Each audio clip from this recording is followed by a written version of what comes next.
Assalamualaikum warahmatullahi wabarakatuh.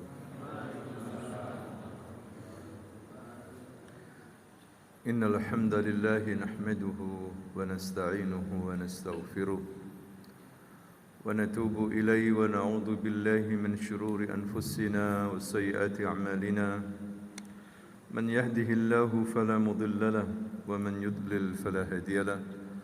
Asyhadu an la ilaha illallah wahdahu la syarika lah wa asyhadu anna Muhammadan abduhu wa rasuluh.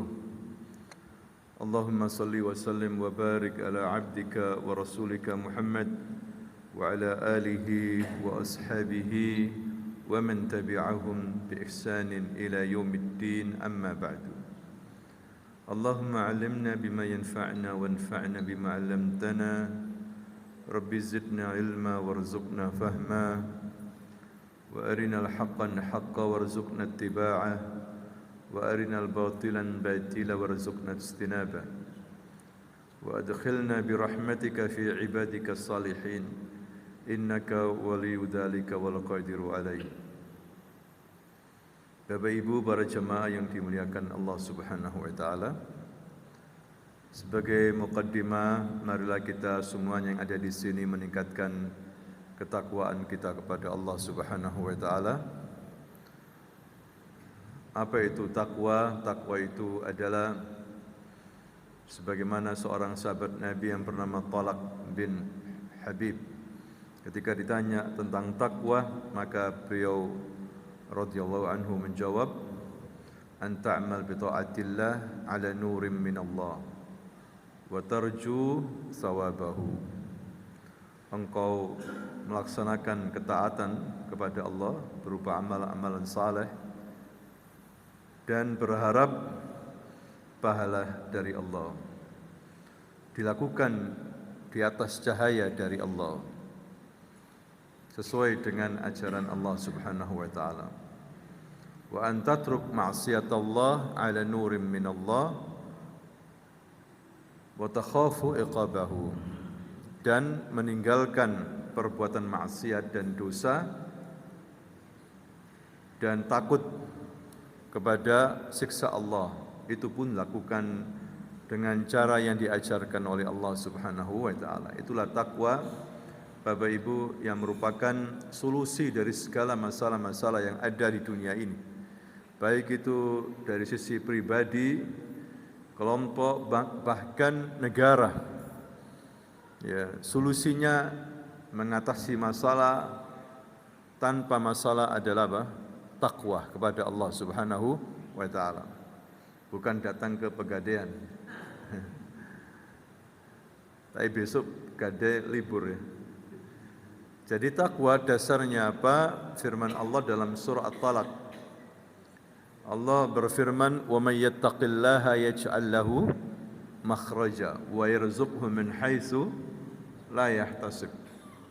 Yang dikatakan orang-orang Jawa ayat 1000 dinar. Ayat berapa? 1000 dinar. Ya, dalam surah At-Talaq Allah berfirman, "Wa may yattaqillaha yaj'al lahu makhraja wa yarzuqhu min haitsu la yahtasib."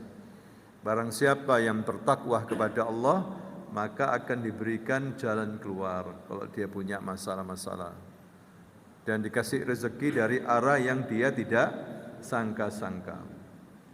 Begitu juga dalam ayat berikutnya, "Wa may yattaqillah yaj'al lahu min amrihi yusra." Barang siapa yang bertakwa kepada Allah, akan dijadikan segala urusannya itu mudah, fid dunya wal akhirah. Kata para ulama ahli tafsir, di dunia maupun di akhirat. Kesulitan-kesulitan yang dialami oleh manusia mungkin dianggap berat di dunia ini. Ada orang-orang mengalami masa-masa susah. Tapi ingat Bapak Ibu, kesulitan apapun, sebesar apapun di dunia ini tidak sebesar yang dialami nanti di akhirat. Kesulitan, masa-masa susah yang paling dahsyat justru di akhirat, bukan di dunia. Maka dengan bertakwa kepada Allah kita akan dimudahkan semuanya, di dunia maupun di akhirat.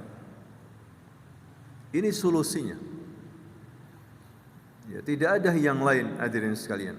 Kalau ini tidak diperhatikan dengan baik, ketakwaan ini tidak ada, terus orang itu dapat masalah. Ya, terus dapat masalah. Jadi takwa itu menggabungkan dua unsur. Yang pertama iman billah, iman kepada Allah, dan yang kedua adalah al-amal saleh, amal saleh. Ya. Semua orang Bapak Ibu pasti diuji oleh Allah. Pasti kita punya masalah-masalah secara pribadi atau secara umum, pasti diuji karena dunia ini tempat ujian. Sedangkan akhirat balasan saja. Diuji semuanya. Orang kafir pun diuji, apalagi orang yang beriman. Alif lam mim afahasiban nasu an yutraku an yaqulu amanna wa hum la yuftanun. Ya, apakah manusia dibiarkan begitu saja berkata amanna, kami beriman, padahal dia belum diuji? Kami akan uji kamu. Diuji oleh Allah Subhanahu wa taala. Punya masalah-masalah musibah. Tapi Allah memberikan kepada kita informasi bahwa setiap cobaan itu ada solusi. Solusinya bertakwa tadi itu. Hari ini mungkin ada yang sedih, ada yang gundah gulana. Jangan khawatir, bertakwalah kamu kepada Allah.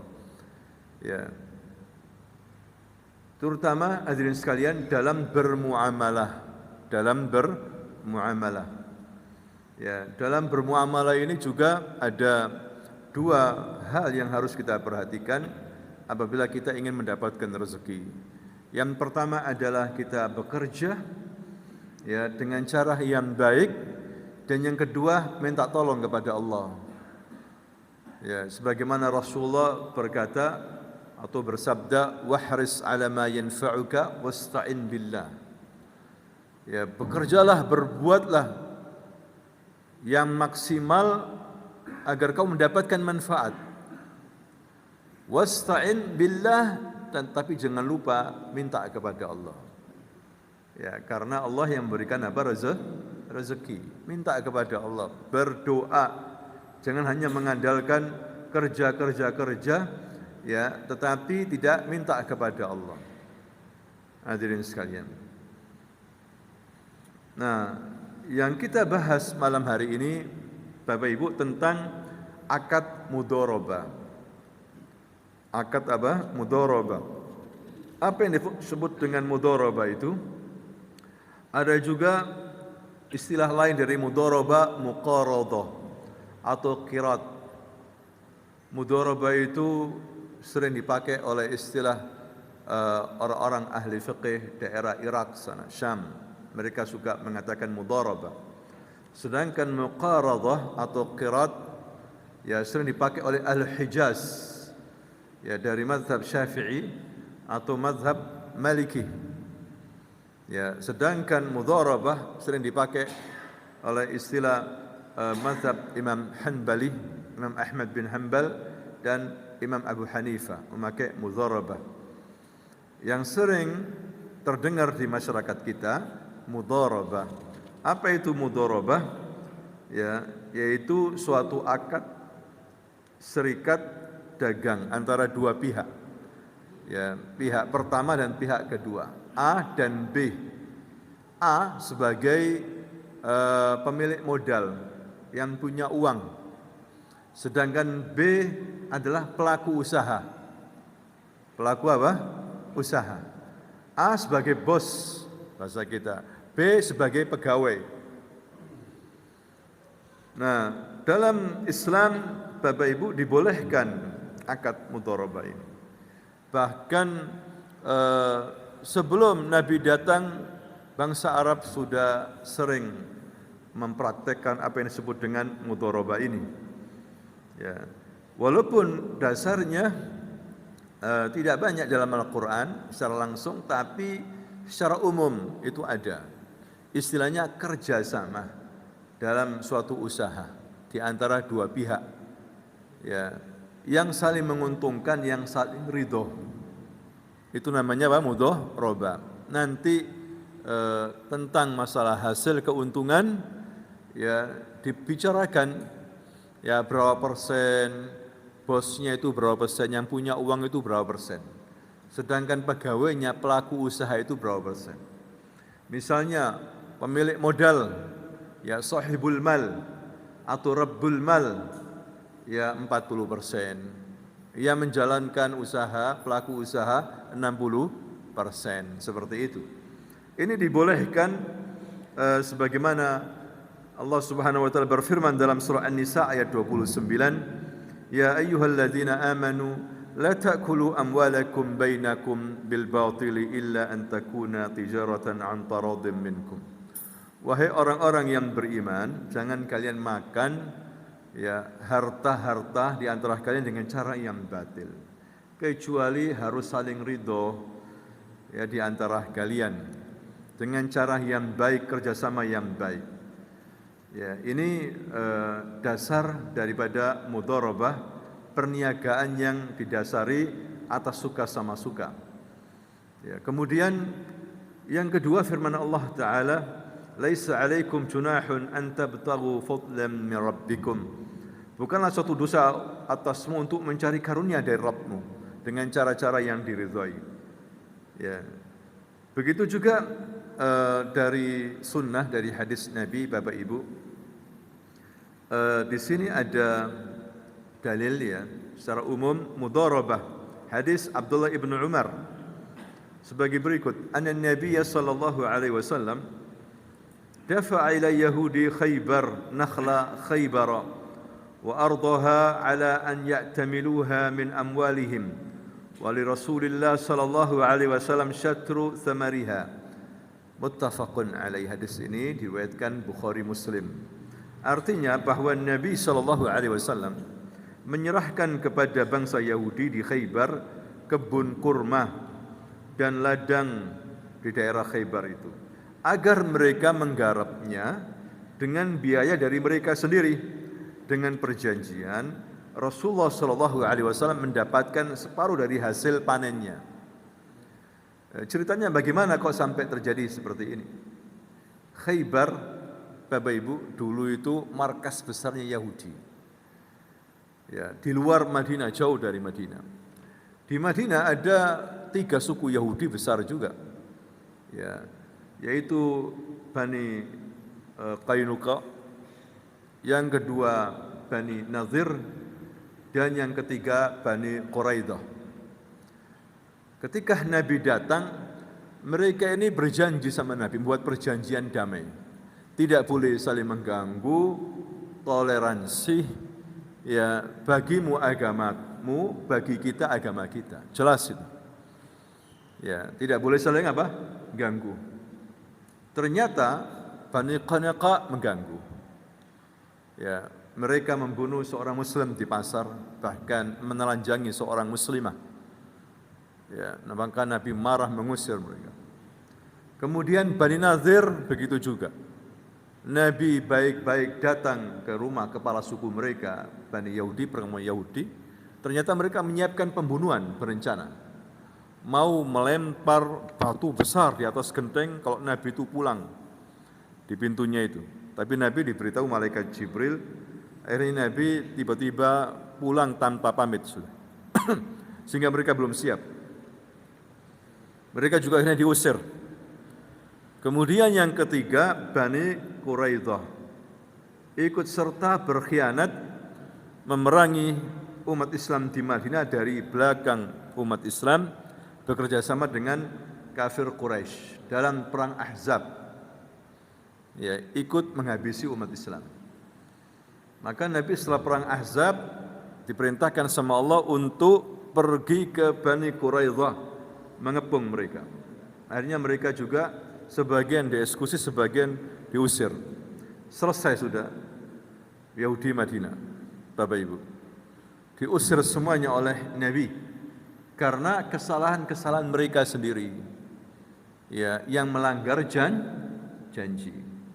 Tinggal di Khaybar. Khaybar ini markas besar bangsa Yahudi. Di situ ada senjata kuat, ada pasukan besar, emas, perak, ya benteng-benteng jumlahnya puluhan. Mereka suka mengganggu umat Islam. Akhirnya Nabi juga mempersiapkan pasukan besar mengepung mereka. Perang besar sama orang Yahudi Khaybar itu.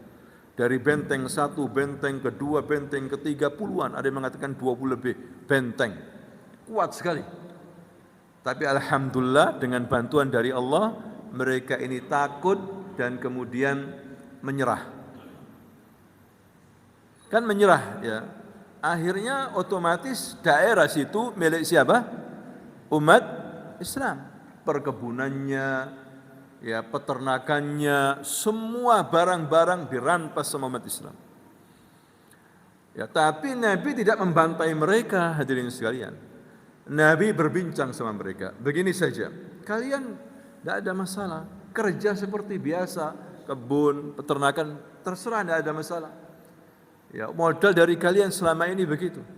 Cuma kalau panen, kasihkan ke saya 50%.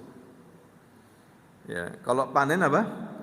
Kasihkan ke Madinah berapa? 50% hasil panen. Dan saya akan tetapkan orangku di sini. Nah, itulah hadirin sekalian dasar mudharabah. Dasar mudharabah seperti itu. Ya, hasil bagi. Ya, keuntungannya itu hasilnya itu dibagi berdua. Begitu juga ijma' para ulama itu membolehkan sistem seperti ini. Ya, kalau istilahnya Imam Syafi'i qirat. Ya, kalau istilah ahli fiqih yang lainnya mudharabah. Ini sama saja dibolehkan. Ya, hikmah disyariatkan atau dibolehkannya mudharabah, Bapak Ibu, ini membantu banyak orang, terutama orang-orang yang enggak mampu tapi cakap dalam bekerja. Ya, pintar dalam berbisnis, enggak ada modal. Maka bosnya ini, yang A ini memberikan modal. Yang punya uang tidak cakap bekerja. Daripada uangnya habis, ya, maka ditetapkanlah satu akad namanya mudharabah, kerjasama. Ini bagus sekali. Karena tidak semua yang punya uang itu bisa bekerja. Atau mungkin tenaga. Sedangkan ini pelaku kerja ini, pegawai ini kuat dan pintar, lincah. Punya banyak relasi, cuma gak punya modal gitu aja. Akhirnya terjadilah akad namanya mudharabah. Ini dibolehkan. Nanti syarat-syarat ya mereka rundingkan berdua. Berapa untungnya? Ya, cuma tetap namanya modal milik siapa? Milik bos, milik si A. Ya. Kemudian keuntungan itu dari hasil atau keuntungan daripada pekerjaan. Tidak boleh keuntungan diambil dari modal, tidak boleh. Tidak boleh. Harus dari keuntungan murni. Dari hasil kerja itu, Bapak Ibu, paham ya? Tidak boleh keuntungan diambil dari modal, maka ini sama dengan riba. Tidak boleh seperti itu. Ya. Ini dibolehkan dalam Islam karena banyak manfaatnya. Tetapi pelaku pekerjaan ini, yang bekerja ini, pelaku usaha, ya, yang diberi amanatnya harus jujur. Itu masalah yang ada sekarang ini, Bapak Ibu. Ketika dikasih modalnya dibawa lari, bayangkan. Ini susah. Sehingga orang banyak bertanya sekarang ini, mana yang jujur orang sekarang ini? Seharusnya sudah bagus ditolong, dikasih modal, dia bekerja dengan rajin agar diberkahi sama Allah. Berterima kasih kepada pemilik modal, dibawa lari atau ditipu sudah. Penipuan seperti ini banyak sekali. Ya, terus bagaimana bisa berkembang, bisa maju dan diridhoi oleh Allah kalau mereka itu berkhianat, ya, yaitu menzalimi saudaranya? Tidak mungkin akan berhasil. Sampai kapan, hadirin sekalian? Dulu di antara para sahabat itu melakukan mudharabah mereka itu. Yang sering dikasih amanah untuk uang, ya, menjalankan usaha di Syam, ya, seperti sahabat namanya Zubair bin Awam. Zubair bin Awam ini lincah berbisnis di Syam, di Palestina, di Suriah, sampai orang-orang Arab teman-temannya itu ngasih modal sama dia. Ngasih modal banyak. Dia yang berbisnis, maka nanti persentase dari keuntungan, dari apa? Keuntungan. Kemudian Bapak Ibu, dalam mudharabah itu kalau rugi ya pemilik modal harus menanggung. Pemilik modal harus apa? Menanggung rugi. Kecuali kalau kerugiannya itu disebabkan karena kecerobohan pelaku usaha. Karena kecerobohan pegawai. Bisa dipahami ya? Ceroboh pegawai. Ya, dibuat belanja keluarganya misalnya. Modalnya itu. Akhirnya habis. Ya dia harus ganti. Tapi kalau hanya karena perdagangan rugi, maka siap-siap pemilik modal itu harus menanggung kerugian. Tidak boleh misalnya akad ini saya apa namanya itu, saya mudharabah sama kamu. Ya. 100 juta. Dagang apa gitu ya. Kemudian kalau kamu apa namanya, untung kita bagi 50%, 50% atau 30% saya, 70% kamu karena kamu yang bekerja, tapi kamu harus menjaga tetap modal itu supaya bagus, sehat. Tapi kalau kamu rugi, ya uangnya habis, ya kembalikan modal saja, gak usah keuntungannya. Ini tidak boleh ini. Ini namanya sama dengan pinjam meminjam. Ya, harus ada itu namanya sijoli dalam mudharabah itu. Sijoli itu apa? Untung dan rugi. Namanya usaha itu kadang untung, kadang apa? Rugi, kadang untung, kadang buntung. Ini harus hadirin sekalian. Tidak boleh misalnya pelaku usaha sudah bekerja, kemudian pas-pasan begitu ya, atau memberikan syarat yang punya uang itu, pemilik modal, sahibul mal memberikan syarat. Ya, pokoknya setiap bulan saya harus dapat keuntungan 20%. Tak kasih modal kamu, berikan saya setiap bulan 20%. Boleh enggak seperti ini? Tidak boleh. Ya, tidak boleh. Kalau misalnya rugi bagaimana? Tidak harus, hadirin sekalian. Beda dengan kita ini mudharabah di bank. Mudharabah di bank itu nggak tahu usahanya apa. Yang penting pemilik modal yang punya uang itu minta misalnya 10% setiap bulan. Harus rugi untung harus kasih berapa? 10%. Sesuai dengan berapa dia naruh uang. Ini bukan mudharabah. Ini namanya pinjam meminjam. Bisnis pinjam meminjam tidak boleh. Ya, kullu qardin jalba minhu naf'an fahuwa riba. Setiap utang piutang yang mendatangkan keuntungan maka itu apa? Riba, walaupun istilahnya mudharabah. Taruh deposito misalnya, uang 100 juta. Pokoknya Bapak setiap bulan dapat berapa? Sekian persen, mudharabah. Dan bisnisnya enggak jelas. Bisnisnya enggak jelas. Dari mana bisnisnya? Nah, ini tidak boleh seperti itu. Jadi mudharabah itu harus bisnisnya jelas, usahanya apa? Jelas. Bapak Ibu. Ya, tidak boleh dijamin uangnya itu.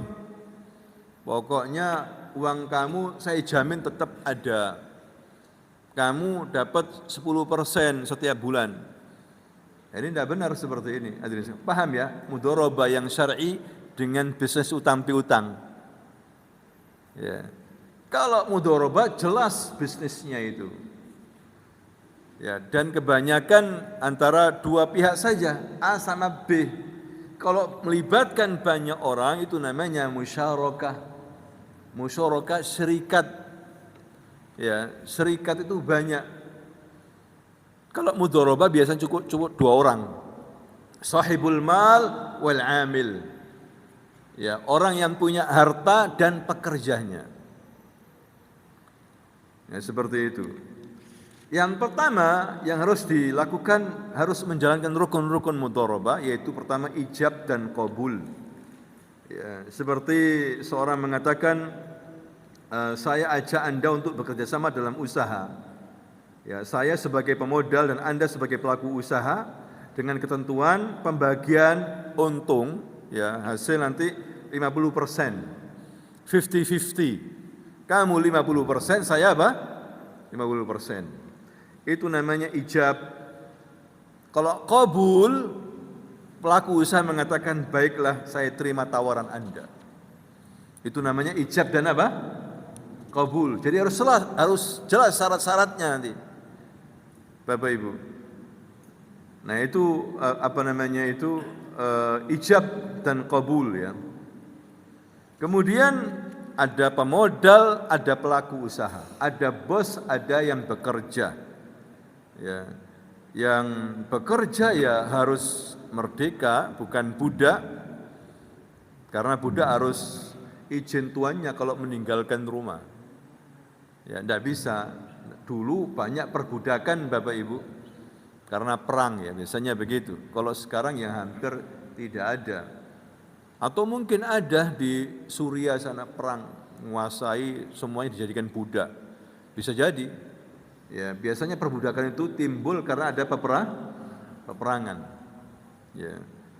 Kemudian juga berakal sehat, bukan gila, percuma nanti kerjasama sama orang gila.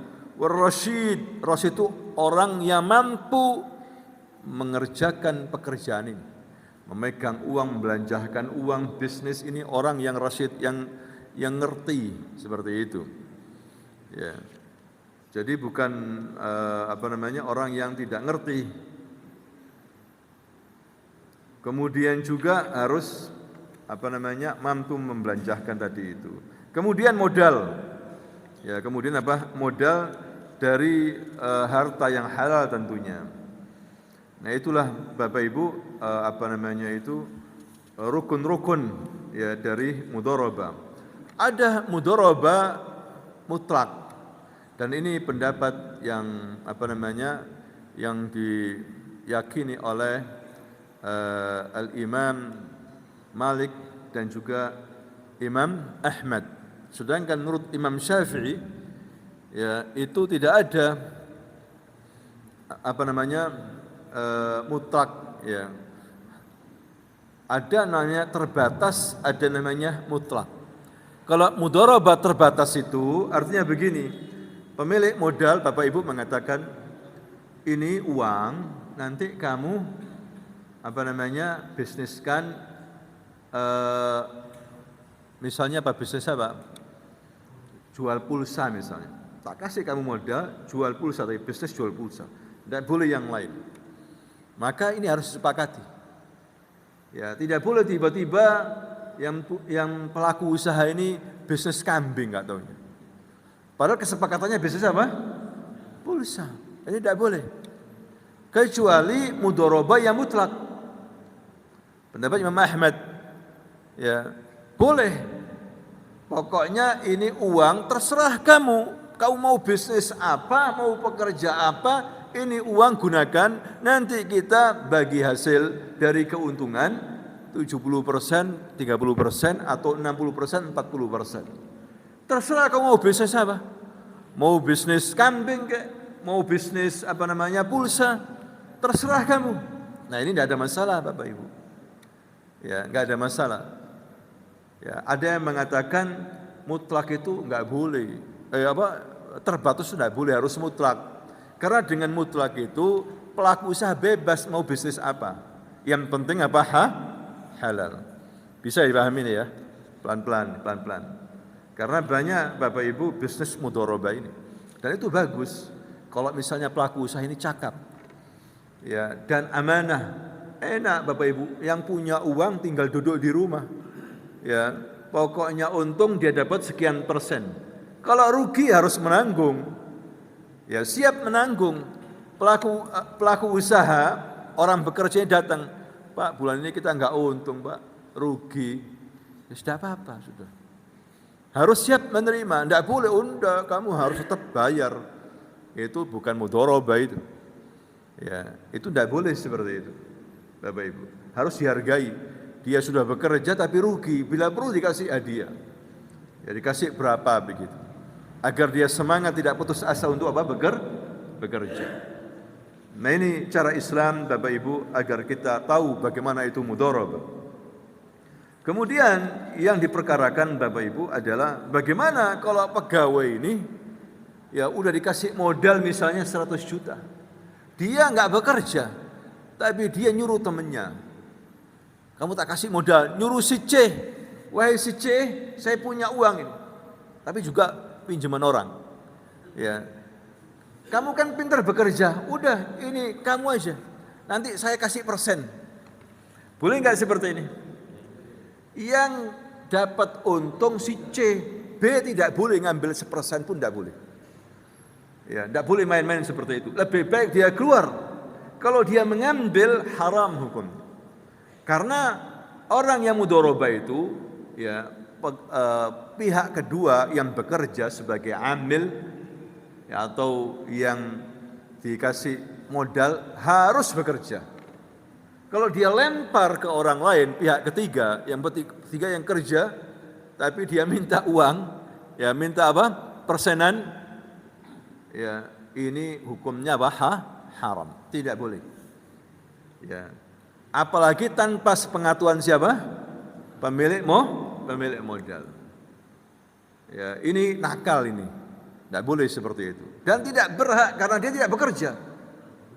Walaupun benar tidak berhak dia mendapat. Ya, lebih baik dia keluar daripada kesepakatan. MOU, keluar daripada MOU. Sehingga yang berhubungan cuma A dan si C, begitu Bapak Ibu. Nah, ini yang harus kita pahami di sini, masalah kadang-kadang dilempar ke pihak ketiga yang enggak jelas sehingga dia cuma ngambil persenan saja. Ini tidak baik seperti itu karena Bapak Ibu akan merugikan pemilik modal. Apalagi mudharabah di antara dua belah pihak ini kan sudah besar. Akhirnya diakui sama amil ini, sama pelaku usaha ini yang bekerja pegawai ini. Modal miliknya dia, barangnya milik dia. Nah, ini zalim. Ya, tidak boleh Bapak Ibu. Kita ini sebagai seorang muslim, kalau memang bukan modalnya dia, ya tidak boleh mengakui. Kembalikan kepada orang yang memiliki modal. Apakah bisa selesai, bisa putus mudharabah ini? Bisa. Ya, pertama kalau modal mudharabah terbatas itu Bapak Ibu dibatasi waktunya. Kita kerjasama ini, si B cuma 2 tahun. Cuma apa? 2 tahun. Maka setelah 2 tahun buyar dengan sendirinya. Si B harus mengembalikan modal dan kalau ada keuntungan kepada siapa? Pemilik modal, buyar dengan sendirinya. Karena dibatasi cuma berapa? 2 tahun. Nah, ini bisa terputus mudharabah itu, Bapak Ibu. Ini lebih baik untuk menjaga keamanan uang. Ya, kalau misalnya diteruskan lagi, ya MOU lagi seperti itu. Tapi hendaklah pemilik modal itu jangan memutus perjanjian di tengah jalan, kasihan. Kalau 2 tahun ya 2 tahun. Jangan tiba-tiba setahun baru kerja baru ini putus langsung. Mana modalku? Kembalikan semuanya. Ini tidak boleh. Al-muslimuna ala syurutihim. Orang muslim itu sesuai dengan apa? Syaratnya, Bapak Ibu. Tidak boleh mengingkari perjanjian itu. Ya. Nah, ini Bapak Ibu, mari kita lihat perbedaan antara akad utang piutang dengan akad mudharabah. Ya. Misalnya akad utang piutang Bapak Ibu. Usaha sepenuhnya menjadi milik penghutang, debitur, sehingga ia memiliki hak penuh untuk menggunakan uang tersebut sesuai dengan yang ia kehendaki. Kalau akad piutang itu, Bapak Ibu, ya milik penghutang. Ya, kalau misalnya kita mudharabah tapi sistemnya utang piutang sebetulnya, kenyataannya utang piutang. Itu namanya kalau utang yang diutangi itu ada siap untuk apa namanya itu membelanjakan apapun, ya. Sedangkan kreditur, ya, bukan sebagai pemilik saham, bukan sebagai pemilik apa? Saham. Justru yang punya uang itu nggak punya apa-apa. Ini tidak boleh seperti itu. Ya, seperti yang ada di bank itu, Bapak Ibu, apa namanya kan kita kasih uang, ya, mudharabah.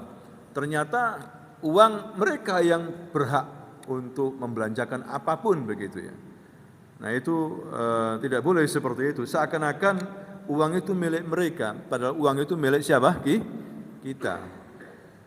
Sedangkan akad bagi hasil mudharabah, Bapak Ibu, uang modal sepenuhnya adalah milik pemodal. Milik apa? Pemodal. Kalau mudharabah sama bank, seakan-akan kita nggak bisa apa-apa kalau sudah naruh uang. Mau tanya bagaimana usaha apa, ini apa? Bapak yang penting di rumah saja, tiap bulan dapat berapa persen? 10% misalnya. Tidak boleh cawe-cawe. Yang punya uang ini siapa? Yang bos ini siapa? Bank atau nasabah? Nasabah. Seharusnya diperhatikan. Ya, kalau apa namanya mudharabah itu modal memang sepenuhnya milik pemodal. Pengusaha berkewajiban untuk menjaga, menggunakannya dengan apa yang disepakati dari modal itu. Ia tidak dibenarkan untuk menghibahkan, menghutangkan atau membekukan uang itu. Kalau dia itu sebagai amil pekerja pelaku usaha. Dengan demikian perusahaan saham milik pemodal, sedangkan pelaku usaha hanya berhak mendapatkan bagian dari keuntungan saja. Itu mudharabah. Bisa dipahami ya? Ya. Terkadang uangnya diambil, nah itu masalah. Kemudian kalau utang piutang, pemberi piutang, kreditur tidak dibenarkan untuk ikut campur dalam pengolahan uang yang telah ia piutangkan. Nah ini masalahnya. Ya, kalau uang kita taruh di suatu lembaga keuangan, katanya mudharabah, tapi kita nggak boleh ikut campur. Yang penting pokoknya Bapak dapat berapa? Sekian persen. Tunggu di rumah aja. Tiap bulan Bapak dapat sekian persen. Itu beda dengan mudharabah. Kalau mudharabah modal dibenarkan untuk mengawasi pemakaian modal, bagaimana ini, ya sampai di mana, apa masalahnya, rugi kalau rugi gimana, itu boleh. Ya, beda dengan apa namanya kalau MU-nya itu utang piutang, Bapak Ibu. Walaupun diganti nama, tapi sistemnya utang piutang ya sama saja. Diganti nama mudharabah, tapi sistemnya apa? Utang piutang sebetulnya. Ya, katanya kerjasama. Ya, sama dengan menabung. Ya, menabung. Namanya menabung, tapi sebetulnya transaksinya utang piutang. Kalau menabung dalam bahasa fikih itu namanya wadiah. Kalau menabung wadiah, saya menabung ke kamu, saya tabung ini uang saya ini. Ya, tabung titip kan, dijaga. Ya 10 juta. Boleh enggak dipakai oleh orang yang kita titipkan itu? Enggak boleh. Ya. Tapi kalau saya titipkan dalam bentuk utang itu boleh dipakai. Sekarang misalnya kita taruh uang kita di bank menabung, misalnya katakan menabung. Itu dipakai enggak sama mereka? Dipakai. Hadirin sekalian, dipakai. Itu bukan menabung, namanya apa? Utang piutang. Makanya kalau ada tambahan itu riba. Kalau bisnis utang piutang itu apa namanya keuntungannya nanti dari Allah. Kita menghutangkan orang, kita dapat apa? Pahala. Gak boleh mengutangkan orang kemudian nanti 1 juta kamu bayar 1.200.000. Ya, enggak boleh itu. Itu namanya riba. Riba jahiliyah, riba dain istilahnya fikih. Riba itu ada 2, riba dain, riba jahiliyah dan riba apa? Riba perdagangan, riba fadl. Nah itu Bapak Ibu. Kalau bisnis utang piutang enggak boleh dibisniskan. Utang piutang itu murni membantu. Tapi yang ada sekarang ini, padahal bisnis utang piutang, tapi namanya diganti. Menabung kayak atau mudharabah, ya maka tidak pengaruh ini nama ini, ya utang piutang, tapi tidak boleh namanya ada keuntungan, ya ini tidak boleh. Ya kalau mudharabah biasanya itu ada bisnis yang jelas, Bapak Ibu. Ya, ada bisnis yang jelas. Kalau nggak ada bisnis, berarti uang-uang ini dimanakan?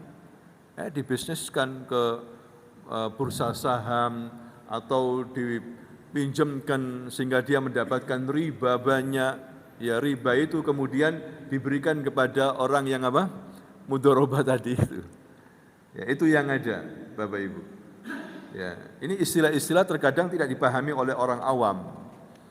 Ya, mereka pokoknya naruh ke bank begitu. Memang susah sekarang ini. Ya, kebanyakan bank-bank itu ya bank konvensional. Ada juga bank-bank syariah yang tapi ya ikut-ikutan konvensional, tidak semuanya syariah. Seperti itu. Allahu alam, nanti kita selalu berdoa kepada Allah agar kita ini percaya sama-sama umat Islam, Bapak Ibu. Terutama bisnis-bisnis Islam ini, alhamdulillah teman-teman kita sudah banyak, misalnya rumah syar'i atau apa, cuma walaupun ada penipuan-penipuan seperti itu. Nanti kita bahas lagi lebih panjang. Subhanakallahumma wa bihamdika asyhadu an la ilaha illa anta astaghfiruka wa atubu ilaik. Assalamualaikum warahmatullahi wabarakatuh.